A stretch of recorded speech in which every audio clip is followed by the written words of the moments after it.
They come from where you come from. They'll help you, all this stuff, you know. And he just wouldn't do it. He's like, no, he wasn't done. I mean, out of his own mouth, he said, I'm not done doing dope. Like, he just told him that, right? Well, 2 years go by, his wife leaves him with their kids, you know, like protecting herself, thank God.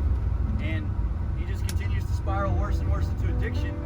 And one day he gets in his head, I'm gonna go rob this dope house.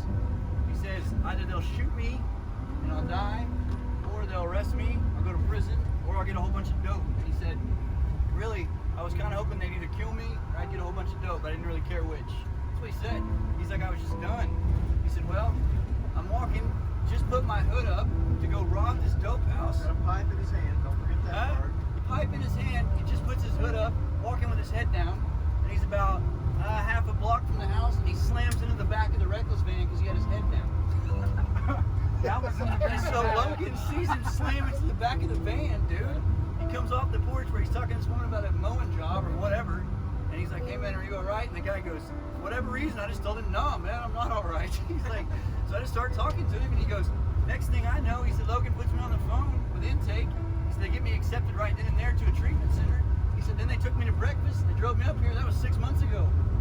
Wow.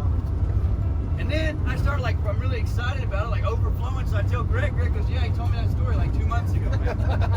And then I tell my other dude back here, and he goes, yeah, I heard that. You hadn't heard that story? I heard that story a couple months ago. So, what the heck, man? Like, nobody tells me that story? Like, the dude was on his way to rob a dope house with his head down and a pipe in his hand and his hood on, and he slams into the back of the Reckless van. His life was forever changed. Like, How insane is that? the greatest story ever, man. Yeah. Like, geez.